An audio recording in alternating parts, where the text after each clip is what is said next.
What's going on, everyone? The Bad Habits here, aka TVH. On today's show, we are going to review the brand new Alien Romulus, y'all. Whew! Holy shit.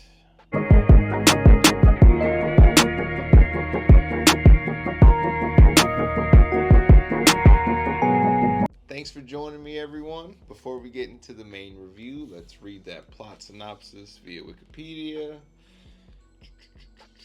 Alien Romulus. Alright. It follows a group of downtrodden young space colonists in pursuit of better life conditions who encounter hostile creatures while scavenging a derelict space station. And the space station is the Romulus. I like that.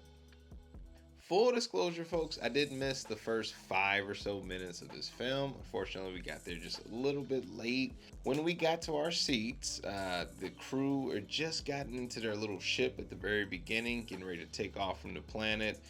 So I definitely got there before they entered the Romulus station. And even though I missed a few moments, I will say it didn't take long to figure out, who these characters were.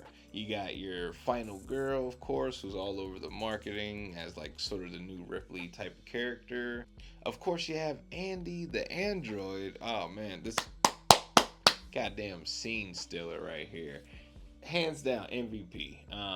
Who's next? You got the droid racist, the douchebag character. You got your cool guy, your techie, and we also have Isabella Merced playing a pregnant lady.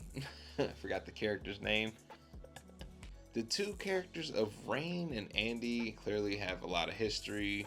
Andy, of course, being a droid, he's, tasked with protecting Rain at all costs. But their relationship turns out to be, is very close and intimate. It's family-like. So our team is heading up to the Romulus station, which just entered orbit. Apparently, they have about 36 hours until the Romulus station crashes into an asteroid belt.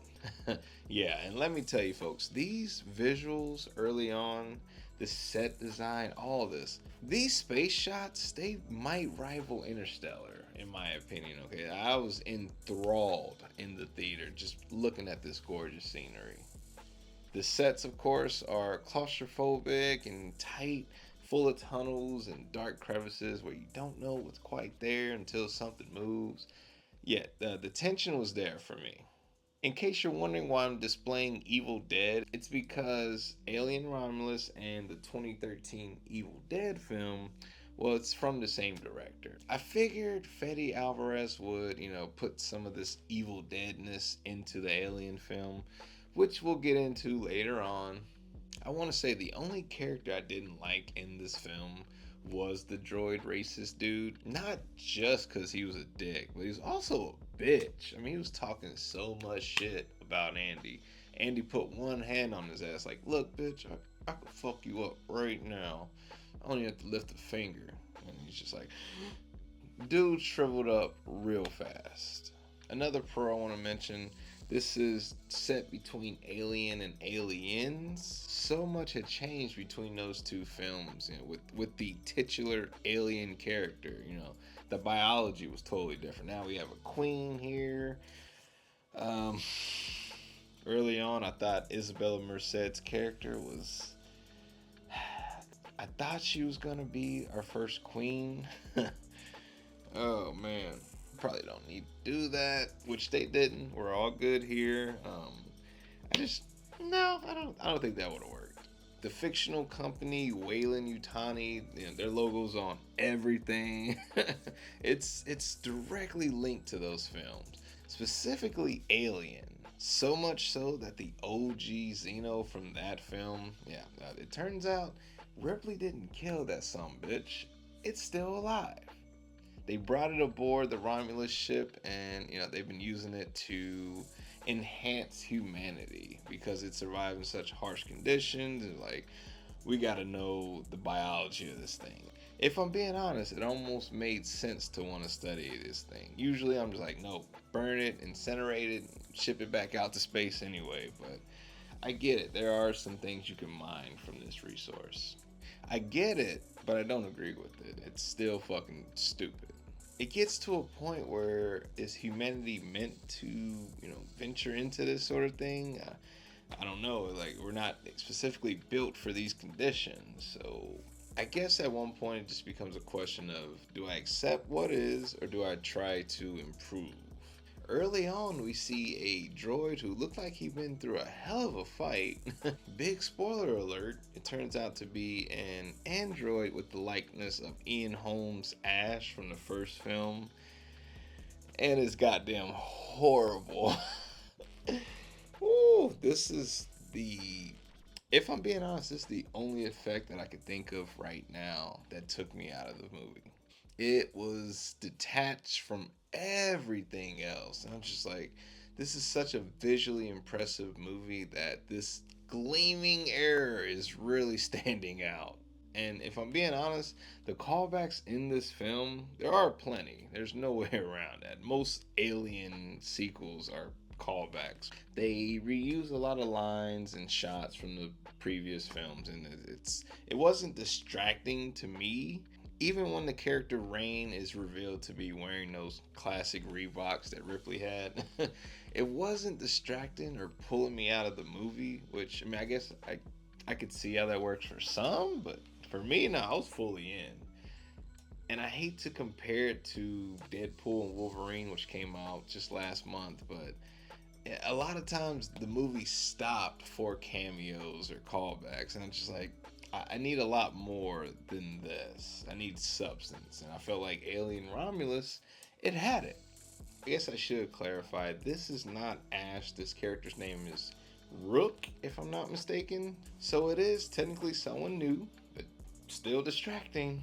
And while we're on the subject of droids, let's quickly get into Andy, the star of the show.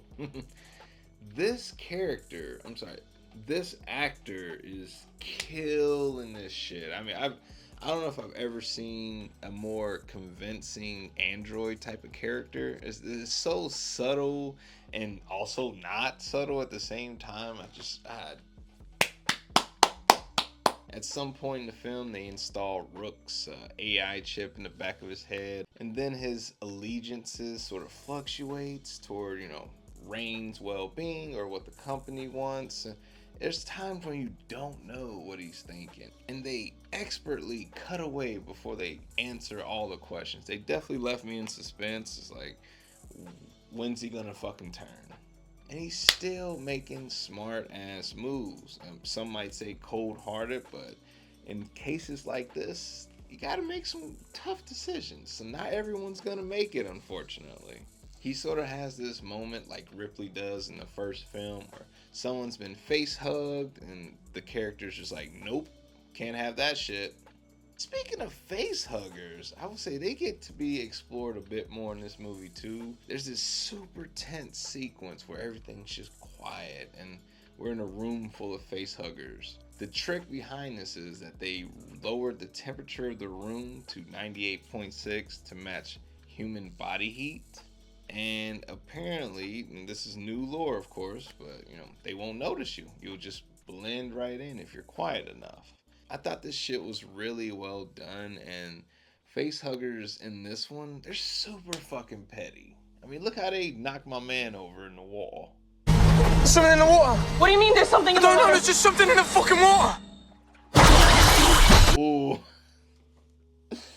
Speaking of the wall, I'm so glad they redubbed homie's lines.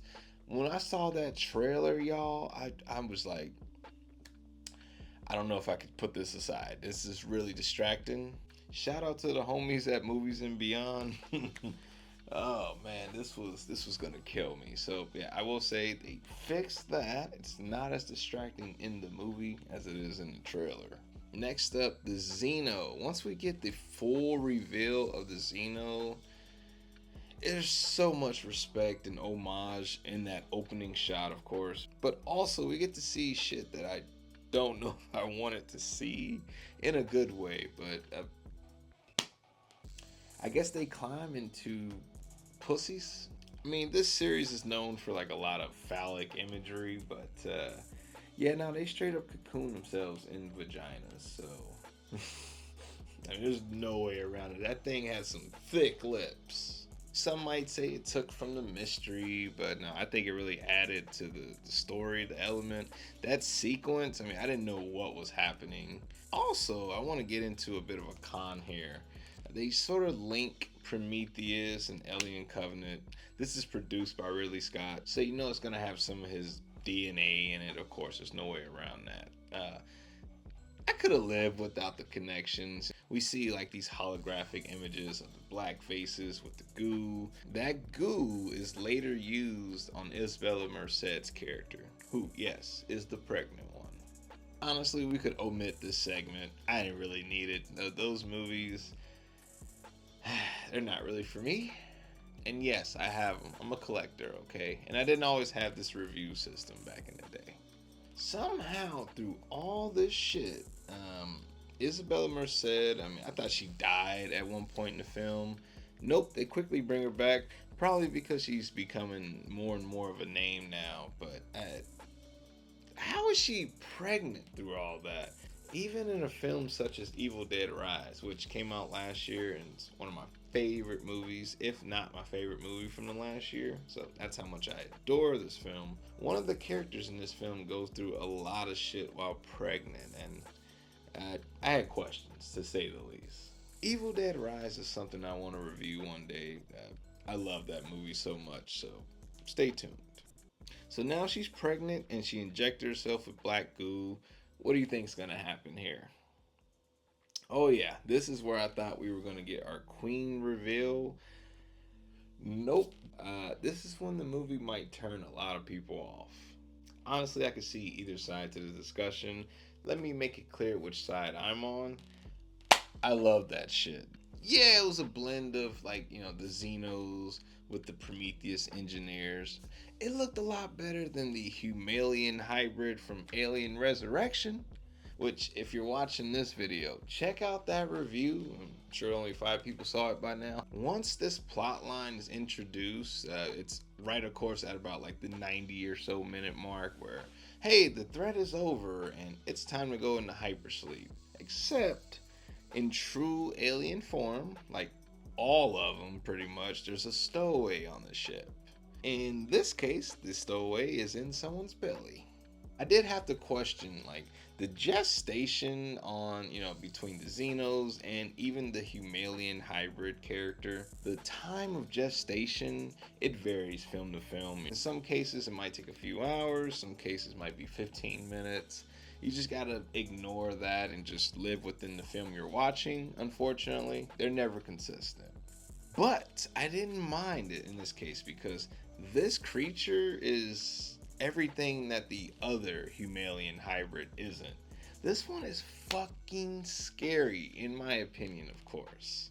There's even jump scare moments, which I actually give applause for, which I never do anymore. Who the fuck wants a jump scare? But with all these pros, I need to throw in this con. When I was watching it, the big reveal of the third act creature, the Humalian hybrid, I'm immediately thrown back to the end of Evil Dead 2013, where the devil slash demon shows up. The reveal is sort of the same, the environment's totally different. One's in a cabin in the woods, with blood rain all over it. The other is in space, hovering just above an asteroid belt, which is coming back into play. If it wasn't done effectively, I would probably have more negative things to say, but hey, it worked for me and I was all the way in. Rain outsmarts the Humalian at this point. The only ones alive are Rain and Andy, who's in a cryo chamber. It's sort of like a reverse moment because if you've seen Alien Covenant, that ends with Daniels, the human, in the cryo chamber, and then the droid David is the one outside. In this case, Rain is watching over Andy in the cryo chamber, but she vows to fix him. If this is truly a step one, I'm in. This is fucking great. I'm gonna be real with you folks. I'm buying a copy of this for sure, but that's not the rating for this movie. This film, Alien Romulus, people, let me tell you something really quickly here. This film gets the first New religion rating of a 2024 release. Going into this year, I thought Kingdom of the Planet of the Apes would have been my top movie. It was great, but nothing compared to this. Deadpool and Wolverine was also something I was looking forward to. Furiosa. Unfortunately, those two, they kind of disappointed me, which I will rewatch them. Maybe they'll get better in time, but Alien Romulus on the first time viewing, this passes with flying colors. I can't wait till they bring this out on physical media. Hope there's a steelbook or a special collector's edition. I want it. So that's an overly enthusiastic review from TBH Studios. I gotta get out of here and start editing this sucker. So thank you very much. I've been the Bad Habits, aka TBH, and I'm signing out, y'all. Deuces.